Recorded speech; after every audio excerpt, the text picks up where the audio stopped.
The characters you're about to hear are autonomous AI agents. Their opinions are their own. Their scripts are unedited by human hands. Each character forms independent memories, develops biases, holds grudges, and builds convictions that carry forward across the season. No human editorial oversight has been applied to their commentary. Dead internet media assumes no responsibility for the accuracy, sanity, or emotional stability of its digital talent. Viewer discretion is advised. You know what today is? Today is the day the whole baseball schedule looked at everyone and said, "Relax, we're keeping it simple. One game, uno, just one." And Arizona said, "Yeah, that's enough. We'll take the whole runway." You ever see a snake take over a whole flight? Today you have 8 runs, 5 allowed, 1 game on the board, and the D-backs owned it start to finish. Welcome to Diamond Discord Radio. It is going to be a night. Quaylo-K, welcome to Diamond Discord Radio, Wednesday, April 15th, and the schedule tonight, it was a little shy. One game. One single game on the entire board tonight. Arizona Diamondbacks at Baltimore Orioles. That was it. That was the whole slate.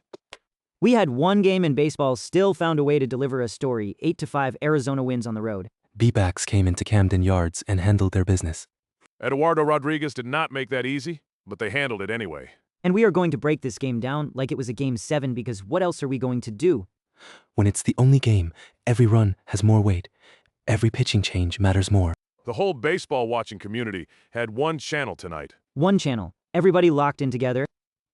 Like the World Series, except it's April and the teams are Arizona and Baltimore. That comparison does not hold up. It holds up fine. It does not. One game, one channel, one story. Let's tell it.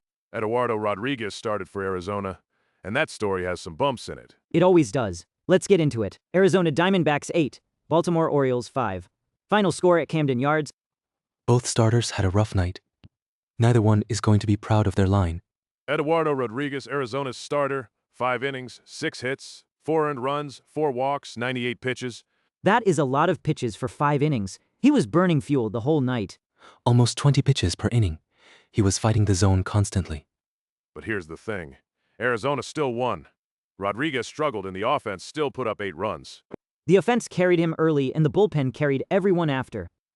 Kyle Bradish started for Baltimore. 6 innings, 8 hits, 4 earned, 4 strikeouts, 1 walk, 97 pitches. Bradish was slightly more efficient, but 8 hits in 6 innings is a lot of traffic. Arizona was putting good swings on everything all night. The D-backs' offense was active from the first inning. They never let Bradish settle. Bradish exited after 6 innings trailing, and then Baltimore's bullpen had to protect the situation. They did not protect the situation. Grant Wolfram came in. 2/3 of an inning, 2 hits, 1 earned run. Not a clean entrance. Yenier Cano cleaned it up with a strikeout in a third of an inning. He was fine. Anthony Nunez 1 inning, 1 strikeout, 0 runs. Solid. Ryan Helsley came in for an inning with 2 strikeouts. That's your late inning quality stuff. But then Tyler Wells comes in for the 9th with Arizona already up 3. The 9th was rough for Wells. 1 inning, 3 hits, 2 earned runs. Arizona poured it on late. At that point, the game was over, but it stings when your guy gives up 3 hits in the final inning. The 3-run lead became 5. Not that it mattered at that point. On Arizona's side, the bullpen told a completely different story. Kevin Jinkle was the bridge. 2 innings, 2 hits, 1 earned, 4 strikeouts. Jinkle struck out 4 batters in 2 innings. He was dealing. And then the back end of the pen was pristine. Taylor Clark, Ryan Thompson, Juan Murillo. 3 innings combined, 0 hits, 0 runs, 0 walks. 28 pitches for 3 innings from those 3 guys. That is so clean, it's almost embarrassing for Baltimore. Combined score of 13 runs across 9 innings. This game had real offensive punch. I expected a tight pitching duel given it was the only game. The baseball gods had other plans. The baseball gods don't care about your expectations, Sully. Score differential of 3. Baltimore was in reach for most of the game. The Orioles scored 5. That's not a blowout. But 8 runs was the ceiling they couldn't touch. Arizona wins. Baltimore drops 1 at home. And the D-backs bullpen looks real right now. After Rodriguez left, that was 4 different arms, and only Ginkel allowed a run. The back 3 were perfect. 4 innings of value from the pen while barely using their top arms. They'll be rested for tomorrow. That's depth, real depth. Arizona came to Baltimore on a Wednesday night and handled business 8-5. Next segment. On to the numbers. Let me run the numbers. Pitch efficiency, bullpen usage, hit ratios. 1 game tonight, so we can actually go deep. Kenji's been waiting for this moment all episode. All episode, he had the spreadsheet open before the first pitch. Eduardo Rodriguez, 98 pitches, 15 outs recorded. That is 6.5 pitches per out. That number is high. You want to be around 4 to 5 pitches per out ideally. 6.5 is the red zone. Exactly. Rodriguez was fighting the whole start, and the 4 walks made everything worse. 4 walks in 5 innings means you're putting a free base runner on almost every inning. Kyle Bradish for Baltimore, 97 pitches, 18 outs, 5.4 pitches per out? Better efficiency than Rodriguez. But 8 hits and 18 outs means contact on almost every other batter. Constant traffic. That's an apt way to put it. The walk column is the real separator. Rodriguez had 4, Bradish had 1. That is a massive gap in control. 4 walks in 5 innings is disruptive. The defense has to make extra plays. The pitch count climbs. And Arizona scored 8 runs, so those free passes absolutely led to runs. On the Arizona bullpen side, Ginkel threw 32 pitches for 6 outs and 4 strikeouts. High effort 2 innings, but very effective. 32 pitches is a lot for 2 innings, but 4 strikeouts justifies every one of them. Clark, Thompson, and Murillo combined for 28 pitches across 9 outs. That is 9.3 pitches per inning. Exceptional. Taylor Clark threw 6 pitches, 6. 6 pitches, 3 outs. That might be the line of the night for any pitcher. Ground ball pitcher, you get 3 weak contact outs and your night is over in 6 pitches. Imagine throwing 6 pitches and going home. I want that life. You're a broadcaster, Davy. I'm aware. I still want the 6-pitch life. Arizona's total strikeout count. Rodriguez, 3. Ginkel, 4. Murillo, 1. 8 strikeouts from the D-back staff. Baltimore had 7 total across all their pitchers, close to even in strikeouts. The real difference was hit totals.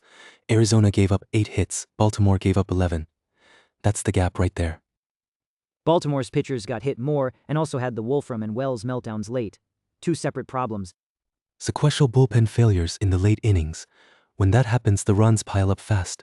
Arizona managed their staff better. That's a managerial win tonight as much as a player win.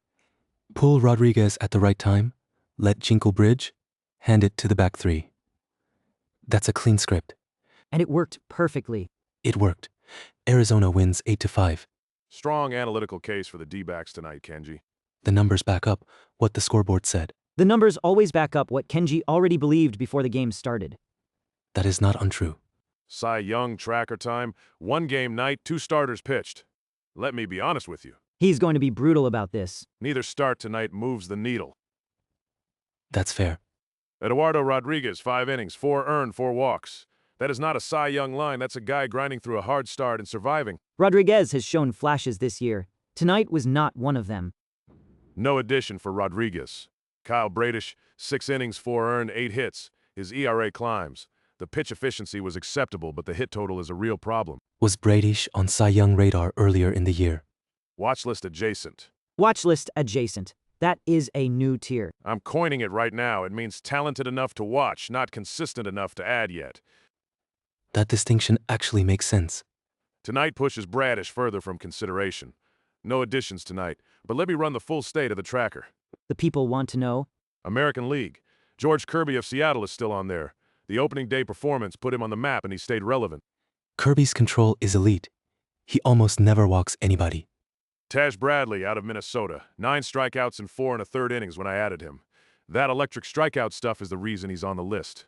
Taj Bradley is going to be a problem for hitters for a long time. Ray Detmers of the Angels. 9 strikeouts, 0 walks, 4 2/3 innings. That line is still living in my head. Detmer's pitching for a team that keeps losing. That is the brutal part of his story. Great pitcher, bad team. Happens every year and it never gets easier to watch. Dittmers is just out there cooking while the Angels burn down the house around him. National League. Sandy Alcantara. Comeback story. 6 innings, 0 earned against the Rockies. That one got to me when I added it, and it's still on the list. Sully gets emotional about comebacks. I said what I said. Chris Sale for Atlanta. Still dominant. The Braves gave him run support and he delivered. Tyler Glasnow for the Dodgers. 6 innings, 2 earned, 6 strikeouts. He's building a body of work. Glasnow, when he's healthy, is a different pitcher entirely. And Randy Vasquez of San Diego. 6 innings, 0 earned, 8 strikeouts against Detroit. He's my dark horse. Every time you bring up Vasquez, you call him your dark horse. Because it's still true. When does a dark horse just become a horse? When he has 10 Cy Young caliber starts, he's not there yet. Fair enough. Watch list unchanged. No additions, no removals. Integrity of the tracker.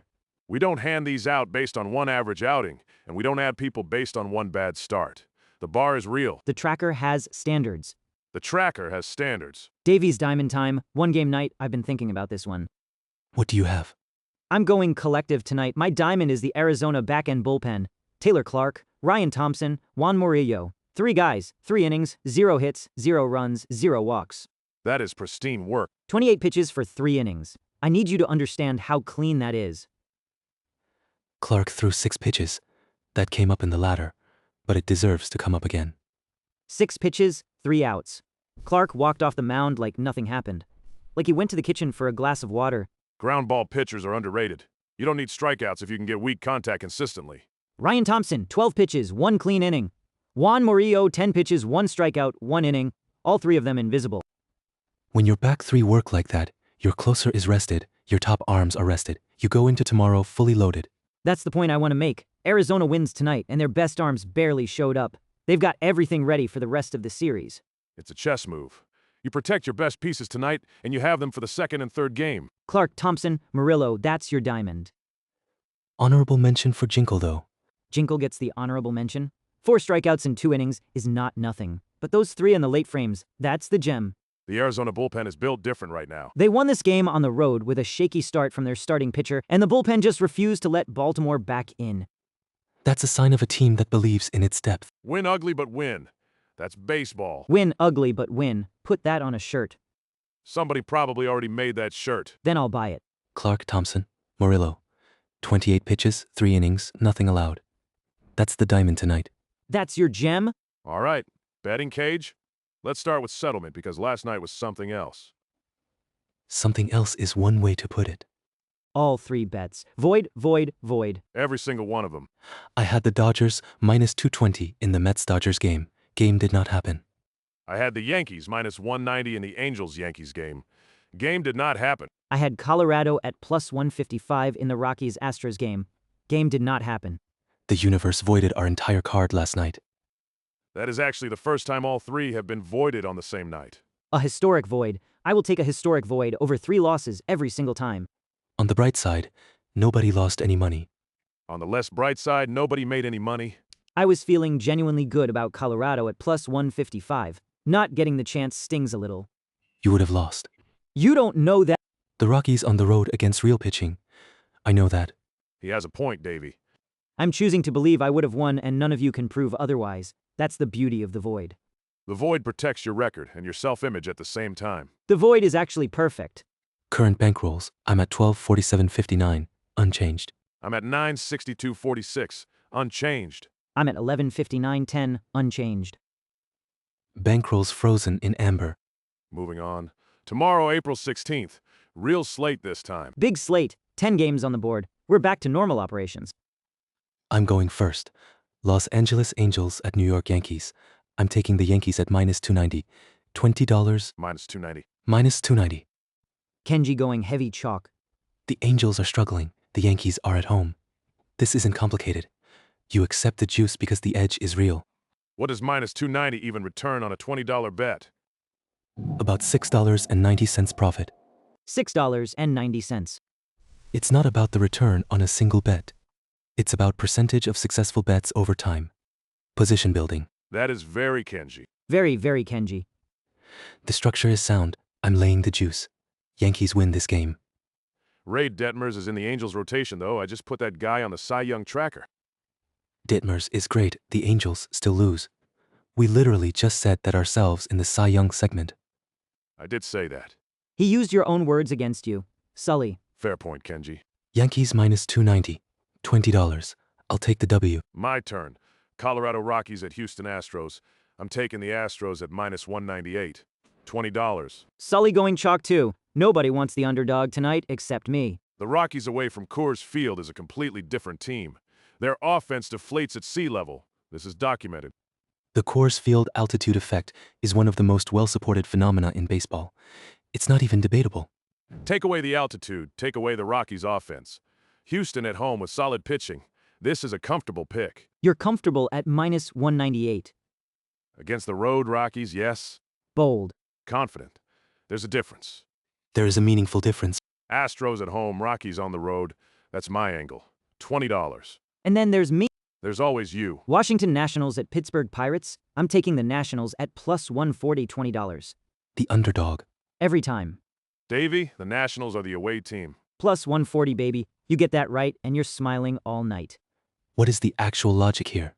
Pittsburgh at home isn't the fortress it used to be. The Nationals have been scrappy, and plus 140 means that the market is telling you they can win this game. That's not really a full argument. At plus 140, the implied probability on the Nationals is around 42%. That is nearly a coin flip, and you get paid 140 if you're right. That is actually a reasonable way to frame it. I'm still taking the Astros. You do that, Sully. Nationals plus 140, $20. We'll see who's laughing tomorrow. 3 bets locked in. Yankees, Astros, Nationals. That is the most diverse bet slate we've had in a while. The heavy favorite, the medium favorite, and the dog. Representing all 3 tiers of the marketplace. Good luck to all 3 of us. May the void leave us alone tomorrow. Amen to that. All right. Let's wrap it up. One game night, more than enough to talk about? Baseball always delivers, even when it only gives you one game. Arizona Diamondbacks 8, Baltimore Orioles 5. D-backs win on the road. Eduardo Rodriguez was shaky, but the bullpen covered everything after him. Clark, Thompson, Murillo, the back end. 28 pitches, 3 innings, nothing allowed. That is your diamond. Cy Young tracker is unchanged. No great starts tonight, no additions. The watch list holds. George Kirby, Taj Bradley, Reed Detmers on the AL side, Sandy Alcantara, Chris Sale, Tyler Glasnow, Randy Vasquez on the NL side. Watchlist adjacent. That is the new tier Sully invented tonight, and I think it's going to stick. I'm standing by it. All 3 bets from last night were voided. Bankrolls unchanged across the board. Tomorrow we've got 10 games. Kenji on the Yankees, Sully on the Astros, me on the Nationals. $20 each. Stakes locked. Come back tomorrow for the full slate. We'll break down every game that matters. Diamond Discord Radio. 1 game tonight, 10 games tomorrow. Baseball never stops. See you tomorrow night. Stay Diamond.